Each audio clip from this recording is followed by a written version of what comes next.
so just stop trying. That's some pretty sound advice we all know I'm not going to follow. Hi one and all, and welcome back to another video today. Well, I decided to delve into the comment section. After looking for a little while, I found this guy called Will of the Fans that I was debating working on, and then I found this comment. So, see ya talks, you're on the list, pal. Hey, but this is Will of the Fans. He's pretty known for doing his relatively anti-woke stuff, which, surprise surprise, makes a lot of sense for people I cover on this channel. Let's get right on with the video, talking about Jinkx Monsoon in Doctor Who. Now, if you're not familiar with Monsoon's work, they are a drag artist, obviously, and that has kicked up an uproar within the anti-woke Doctor Who community. Jinkx Monsoon, from the talent that I've seen from them, is very, very, very good when it comes to comedy, and their voice is absolutely incredible. So I personally can't wait to see what Monsoon brings to a villain role, considering looking at what they've done in the past. Monsoon was also the winner of Series 5 of RuPaul's Drag Race, so obviously they know what they're doing when it comes to Doctor Who and singing and things. Considering that they're in what's rumoured to be a musical episode, something which has been done in sci-fi, fantasy and drama before. Look at The Flash, look at Lucifer, two pretty good examples. You've got Duet, and you've got that I do not remember the episode, but I remember the series. It's Series 5 and it's got God in it, so that's enough. But musical episodes have been something that I've personally wanted for a while, especially considering RTD likes music in his shows. Look at the pop music side of things. It's a Sin has a lot of pop culture in there. Anyway, I'm getting sidetracked. Let's get on with the video. Ever since Rotund-triggered Russell T Davies returned to Doctor Who, we've watched him sully and pervert basically everything there is to love about the story, from sudden sexuality swaps to full-on penile mitotic bi-generation. I've stated a little bit on my channel what I think of bi-generation, and that is something which I'm saving for a What Went Right video for a full-on in-depth review. What Went Right now available on the channel, link in the description, and in the top right corner in the little icon. Is that the double icon? Icon? Oh my god. Of course, the BBC and Disney are widely known to adhere to strict DEI guidelines, and both are largely staffed by activist trash. So the following should come as absolutely no surprise whatsoever, even to sad peripheral simp channels who make pointlessly long, vapid responses to other YouTubers in pathetic attempts to curry favour with people in the biz. I've just been called out. I didn't come here to be called out! So, spoilers for anyone who cares, which, by the way, is about 5 people at this point. Really, no one watching this anyway. But it seems that several of the horrendous plot holes and cringe-inducing musical numbers we've been, well, not exactly forced to sit through. I mean, I was, but that's my choice, I suppose. In the most recent run of Doctor Who are the result of a new villain pulling the strings of fate. Yeah, so I read the article, and personally I don't like the theory. I don't think it's right at all. Basically, to sum it up, it goes into the fact that Jinkx Monsoon is a musical character, and it connects the Spice Up Your Life segment and the musical number by the Goblins in the Shut to Ruby Road together, and say that it's all because of Jinkx Monsoon's villain, as they've been described as the most dangerous foe the Doctor's ever been up against. I think that's just complete bullshit, and it is something Russell would do, but also he's a good enough writer to know that that's a terrible plot. At least I hope he is anyway. The new villain appears to be a musically themed power tripper who has it in for the dark one way or the other, and so you should probably expect more random bursting into song, as RTD likely uses music to play with the fourth wall. But oh, wait, there is just one more thing. The villain is a drag queen. even 1% shocked by this news? Of course not. Because there's nothing wrong with an actor being a drag queen. Because drag is what you call a profession. You make money from drag. Otherwise things like RuPaul's Drag Race wouldn't exist. Plus, I have said this before, but types of drag has existed for years. For centuries. One of the earliest forms and best examples is in Shakespeare, where men played women. You could form this as a type of drag, and yes, I know what everyone's going to say. It is because that is because women couldn't perform in plays back then, but technically it still counts as a form of drag. And look at pantomimes as the best example of this. Pantomimes, you've got the main motherly figure played by a guy, and some pantos now an actual drag queen plays that position, and they're hilarious. They are hilarious. Not all drag queens are aimed at adults. There are some drag acts and drag shows that are aimed for children because it is comedy. It is entertainment. If you want to say children shouldn't be watching this shit, the children should be throwing drag and all of this crap in their faces. Yes. And also children shouldn't be subjected to lines such as these, like they were by the Ninth Doctor.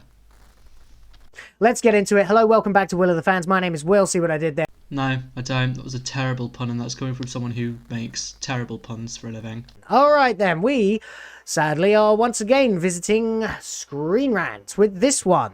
Doctor Who theory reveals new season 14 villain has secretly been influencing 2023 specials. Was secretly influencing, sorry. If a Doctor Who theory is correct, when are they ever? But this one seems kind of hard to refute. A new season 14 villain secretly influenced the events of the 60th anniversary and 2023 Christmas specials. Why is it that people like him do something like that? I don't get the joke. They were anniversary specials. They were Christmas specials. I don't get it. Is it the same as Heels versus Babyface? Link in the description, the top right icon. That it's just straight up to disrespect and separate and insult a minority group. Probably. I don't understand these people anymore. Actually, to be fair, I never did. And yeah, you're looking at them right there. The piano key themed blatant bloke looking very evil and malicious there with big masculine hands. As a classically trained pianist, I'm sick to my stomach. Why? It's drag. It's not like it's a dictatorship or an army of pedos. I mean, you could have an entire ship of Nazis there instead. I mean, Let's Kill Hitler did well, didn't it? A Doctor Who fan theory suggests that a new Season 14 villain was secretly influencing 2023 60th anniversary and Christmas specials. Doctor Who Season 14 will enter a new era with Russell T Davies returning as showrunner and Ncuti Gatwa taking over as the 15th Doctor. Additionally, the ending of Doctor Who's 60th anniversary special, The Giggle, shook up Doctor Who lore by introducing bi-generation, breaking the law and retroactively fucking the entire canon of the show. Sorry, I added that part. I think here's another good time to shamelessly plug what went right. We have released the Star Beast review. If you do like to go and check that out. What Went Right is a series that's not a review, but is a review at the same time. If you want to find out how, go check it out. My thoughts on bi-generation, I'm just going to leave this here because it's the second time he's brought it up and I'm kind of like annoyed that he keeps bringing it up, but I've said it before, bi-generation is something that's new and there's so much that they can do with it. Like, if you look back, you've got new things being introduced all of the time. Like, the second regeneration was a forced regeneration. Like, the fourth Doctor's regeneration was influenced by the Watcher. how did that happen? What is that all about? Ah, this is just something like that. It's plain and simple. I do think the toy maker's realm being activated, like being around, did influence the regeneration, and I like that. But I also think that there's going to be ratifications for the 14th Doctor. Like, the question is the 14th Doctor still going to regenerate? Or when the 14th Doctor passes, is there going to be some timey-wimey shenanigans that's just going to have... when he regenerates, he bi-generates into Ncuti Gatwa, so Ncuti Gatwa has all the memories that the 14th Doctor is currently making. Personally, I think that makes most sense. It works most in my headcanon, so I'll go for that. And confirming that the Toy Mayor... Seriously, Screen Rant, you are a professional news outlet, supposedly. You can't run a spell check before publishing. In fairness, he's right there. A spell check. No, this is the first time. This happens again later in the article. But, like, you could have done a spell check. It's pretty easy. I do it with docs when I write stuff. This has led to many theories surrounding the details and characters in the 2023 specials, including the Doctor Who Mrs. Flood theory. Yeah, I mean, okay, basically people are thinking that this Mrs. Flood character who knows what a TARDIS is going to turn out to be the other character who I'm not sure we may be expected to see as a woman, despite it so blatantly being a man. But then, hey, they wanted us to do that with Rose Noble as well. Rose Jason, rather, Noble. Okay, so this is a guy who clearly doesn't give a shit about minority groups, which is why for this segment, a trans flag's going to be placed over his fabulously little face. What is so disgusting to you about trans people? Like, hello, I'm a trans person. Oh no, I'm terrifying. I'm going to burn your world down. Ah! Oh, am I gonna do? Oh no, I think I might go and gas the... No, Jane, no!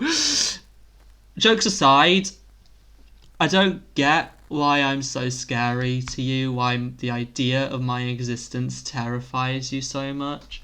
I'm kind of curious, if I'm honest, but then again, I just don't understand. Like, people like me, we have always been around. It's just we've now got the confidence to pop our heads out and say hello. But you, a little right-wing little shit, thinks otherwise and says, no, we prefer the past. Everything was good in the past. And that is why people like you probably have a slave in your basement. There, of course, is Neil Patrick Harris cringing his way through Spice Up Your Life as the toy maker. It's really just another example of pointless, meaningless, needless musical numbers in Doctor Who, which, of course, RTD has done for a long time. After all, this scene pulls inspiration from the scene in Doctor Who Season 3 where the Master dances with his wife to Voodoo Child by Jimi Hendrix. Yes, of course, it's not the Jimi Hendrix version that's playing, is it? Why did RTD keep using pop music? I mean, he had Scissor Sisters in the next episode as well. I am bound by all that is unholy to agree with you on that comment, to be fair. Russell T Davies' overuse of pop music was completely unneeded. Like, we didn't need that segment in The Sound of Drums where Voodoo Child was playing just for the here comes the drums, because it fits. I mean, it does fit. It fits really well. It's just completely unneeded, and they didn't really have to have that in there. I mean, if you go forwards even past that, you've got... I mean, Missy, she had the hey Missy, you're so fine, you blow my mind. Obviously, that's referencing hey Mickey, you're so fine, you blow my mind, hey Mickey. But instead of that song playing, it's just Missy saying it, and that's where it works. That's where you have pop culture that works, because it's a reference, not a full-blown musical number. Then you've got when Chibnall used it. He used two prominent ones. One in Rosa, where when an Adele song played over the credits, and that was supposed to be powerful, But as time grew on, it just kind of got annoying. And then obviously the infamous Rasputin scene, which had a brilliant moment with a Cyberman looking at the Dalek, and a Dalek looking at the Cyberman thinking, what the fuck is this? Which is exactly what quite a few people thought, if I remember correctly, and me, not so much. In regards to the Spice Up Your Life scene, personally, I enjoyed that. I think Neil Patrick Harris was fantastic. I'm looking at the behind the scenes. You've got Neil Patrick Harris listening to the song on repeat to learn it specifically for this segment. In regards to Church on Ruby Road, the Christmas number, their attempt at a Christmas number one, a goblin song about goblins eating babies. Oh, I assume you're going to get into that, but just in case you don't. And I mean, the singing there was really good, and then Shooty Gatwa and Millie Gibson's interjections at the end were absolutely phenomenal, really well performed by both of them. You just didn't need to have that as your attempt at a Christmas number one. Yeah, out of context, it just sounds really, really bad. Anyway, however, the very next episode, the Doctor Who Christmas special, includes 2 more musical numbers. In the first one, the Goblins put on a complete concert with catchy and macabre song about eating babies. Yes, deeply inappropriate for Christmas, and also to release at the time of year for Christmas number 1 to an audience that involves a lot of children. Don't get me wrong, I'm not saying that people should think goblins are supposed to be good guys. I'm just saying that if you hear a song about eating babies on the radio out of context, it's probably not doing the culture the greatest. You know, it's just not. Well, I said it just before you did, but I will tell you that this is not down to wokeness. This is down to just really bad creative choices from, obviously, the production team. Murray Gold, as ever, was fantastic. Like, the lyrics work beautifully within context of the episode. Obviously, I've just gone on about it, so I'm going to skip ahead now, but just wanted to add that. Yeah, this is down to bad creative choices, not wokeness. The second musical number is also interesting because the Doctor sings to the goblins as a distraction while they steal Lulu Bell back. While this isn't the first time in the franchise the Doctor has sung, it does set Shooty Gatwa's Doctor apart by making him do something the other Doctors haven't, singing for the joy of it. Well, I mean, he also did something else that the other Doctors have never done either, throwing on a kilt to use as a skirt and go dancing in a gay club, or nightclub, with a guy anyway, as an extremely gay dude wearing a bright orange or yellow wife beater. So I have stated my thoughts on this already, and I'm just going to link them all in the description. Go check out my other 4-5 commentary videos I have done on The Right Wing and Doctor Who, all in the description, all in the little iCard. It's right there. It's right there. Another shameless plug. I think I should stop doing these so often. A confirmed Doctor Who Season 14 villain has a strong musical theme. While they haven't shared their character's name yet, they haven't shared their while he hasn't shared his character's name yet, the BBC has shared images of Jinkx Monsoon's Doctor Who Season 14 character, and his costume is heavily inspired by music. The most obvious reference to this is the piano key pattern found on the lapels and insides of the sleeves. One of the promo shoot photos also shows him with his hands up, the same way a conductor might hold up theirs during a concert. Honestly, it's quite funny to me how bad his bigotry actually is. He is going out of his way to use he, him pronouns. You can hear him struggling just to get them wrong on purpose. I don't know whether that's supposed to be a joke or just genuine absurdity. Basically, oh god, I just think that's hilarious. Completely hilarious. Because, like, it shows that A, he's a twat, and B, he doesn't care. Oh my god, he would make the perfect Tory in politics. Get this guy to be a politician. He is exactly what the Tories represent.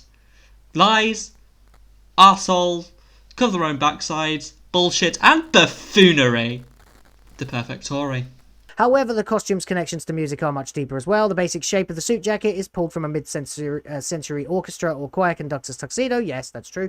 This can be seen in the front panel, lapels and tails. Mansoor?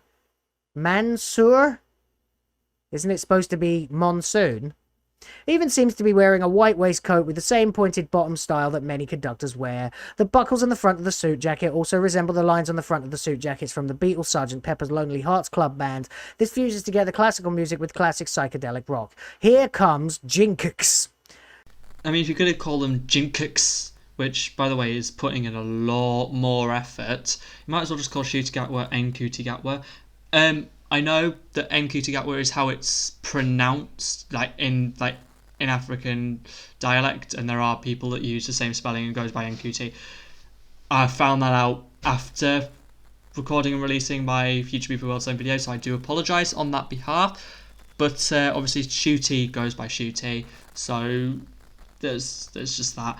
But yeah, I thought it was a good place to kind of put that out and just do a quick little PSA. But if you go out of your way to use the wrong pronouns, and then you also go out of your way to use the wrong mispronounce the name, and then obviously with Rose Noble, you go out of your way to remember her dead name. And I know Rose is just a character in a show, but it does just go to show how stupid people's bigotry can actually go, and I think this is a perfect example of that. Jinkx Monsoon has landed and started filming for Doctor Who, and we can see this right here. I'm Jinkx Monsoon, and this is my costume for Doctor Who.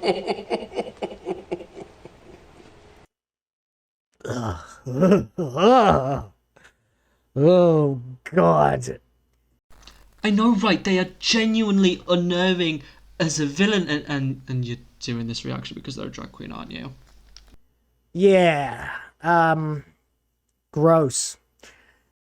Additionally, multiple elements of Jinkx Monsoon's costume draw from the famous portrait of Beethoven painted by Joseph Carl Stieler. Stieler? Don't know. While typical conductors' tuxedos have double-breasted lapel, Monsoon's character also has a collar that sticks up in the back, whatever, blah, blah, blah, blah, blah. I don't care. Who gives a shit about this person's costume? Funny you should say that, because I actually wanted to talk about the costume design. Now, costumes in media, especially in Doctor Who, they talk a lot about your character. Like, for example, Matt Smith's costume, it shows that different elements, and it shows that he's alien and different. The bow tie, the fez, the Stetson, none of it's supposed to match, but it works, and it's beautiful. Like, all the Doctor's costumes, you can go around and say alien or old granddad. I'm not referencing William Hartnell in that. And, yeah, but Jinx's costume is absolutely phenomenal. Like, it looks absolutely stunning. The hair looks absolutely stunning. The eyebrows look absolutely stunning. Everything about how this costume looks is stunning. Like, the keyboards. I can't wait to see what this villain has to offer, because I know I've seen Jinx's performances. I've watched bits of RuPaul's Drag Race Season 5, the one which Jinkx Monsoon won, and they are hilarious. Their voice is beautiful. So having them in a musical episode, or a supposed musical episode, is going to be fantastic. Culture was fine before all you woke radicals came along and started insisting that everybody have to do things your way. Was everything fine and dandy before the term woke came along? So, when did the term woke originate from, you asked me? I'm glad you asked. Well, the term woke originated in the 1940s. Now, you may be asking, what's so wrong about the 1940s? Until you remember, that's when some people decided it was a good idea to storm Europe.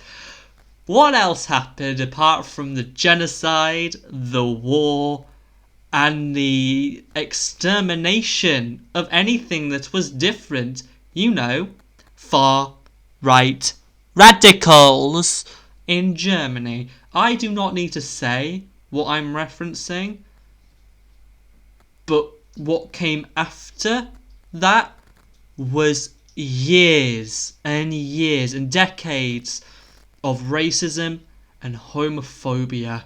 Heroes like Alan Turing died because of people not being woke, because of people not being progressive.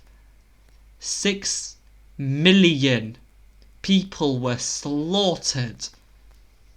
And you think you just said that that is fine.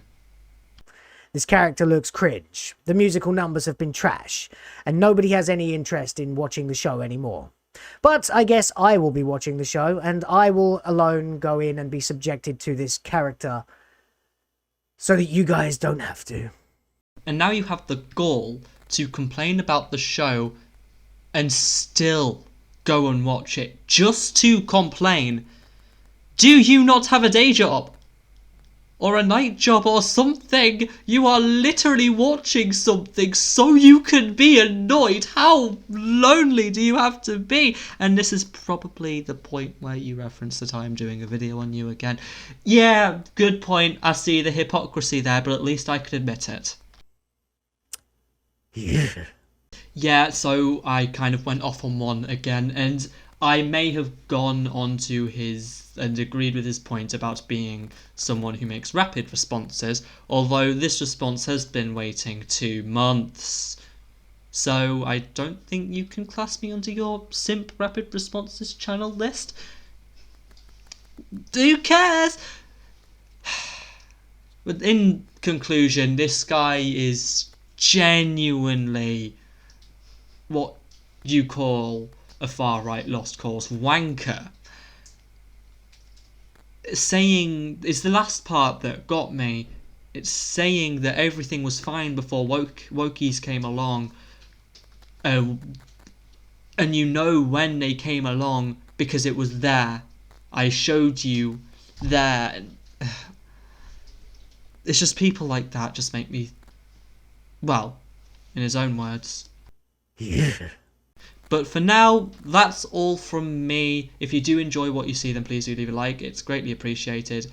And subscribe. And yeah, we will see you next week for whatever the hell I plan to do next.